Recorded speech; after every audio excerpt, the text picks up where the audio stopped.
السلام عليكم ورحمة الله وبركاته. أخيارتا شرفت لكم سو دواada guud wayna toorin baag wararka aan maanta idin wadnana waxa kamid ah Sheekh Madnuur Sheekh Yusuf oo ahaa gudoomiyaha maxkamadda degmada Buur-Hakaba ee Koonfur Galbeed ayaa habeen hore gurigiisa lagala baxay lana dilay.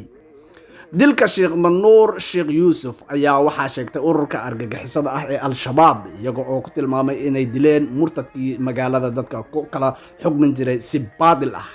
ururka Al-Shabaab ayaa marka ay dilkaaga iyo hantidaadii dhiigaaga ay banaysanayaan waxa ay ka saarayaan diinta Islaamka iyaga oo kugu tilmaamaya in diinta Islaamka ka baxay amaba ridoobay oo gaaloobay sidaasina ay dhiigaaga ku banaysanayaan ayaga oo u cuskanaya mabaadi aan diinta Islaamka sal ku lahayn oo si ay u banaystaan dhiigaaga. degmada Buur-Hakaba ayaa ahayd degmo nabdoon kana tirsan Koonfur Galbeed masaafo ahaan magaalada Muqdisho u jirta dhanka Koonfur Galbeed 180 kilomitir halka magaalada Baydhabo ay u jirto 60 kilomitir. degmada Buur-Hakaba ayaa waxay caan ku tahay buurta loogu magac daray ee Hakaba.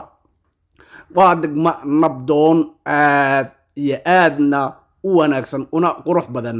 degmadan ayaa waxa ay taariikhdu sheegaysaa inay aasaasantay 6 qarni ka hor taasoo oo maamulo iyo nidaamyo iyo boqortooyooyin kala duwan ay soo mareen. degmada ayaa ah mid dhismaysa aadna u ballaaranaysa waana dadka degan oo lagu qiyaasaya 360,000 oo ruux ayaa waxa ay ka dhigaysaa degmada labaad ee ugu dadka badan deegaanada Koonfur Galbeed.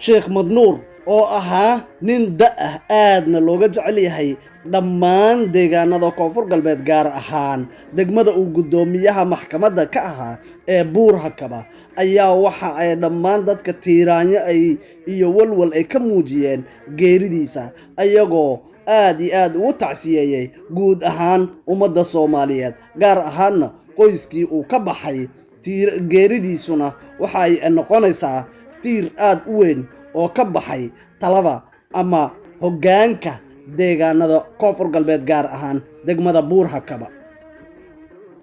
sheekha dadka aqoonta u lahaa Sheekh Madnuur ayaa waxa ay sheegeen inuu ahaa ruux dabacsan naxariis iyo dabacsanaan leh aadna u dabeecad wanaagsanaa dadkana il naxariis leh ku eegi jiray una cadaalad fali jiray ayaa waxa ay ku tilmaameen waxa ayna isku raaceen bulsho weynta reer Buur-Hakaba inuu ahaa Sheekh Madnuur sheekh ku habboonaa halka loo doortay loona igmaday hase yeeshee gacanka xaq daran ayaa habeen hore waxa ay ku dishay degmada ayagoo kala baxay gurigoodii taas oo ku kallifaysa dadka bulshada ku nool Buur-Hakaba tiiraanyo iyo walwal hor leh. dhanka kale mar aan la xiriirnay booliska iyo saraakiisha amniga u qaabilsan degmada Buur-Hakaba ayaa waxa ay noo xaqiijiyeen inay ku daba jiraan welina ay ku raajoogaan ciddii ka dambeysay dilka Sheekh Madnuur. saraakiisha amniga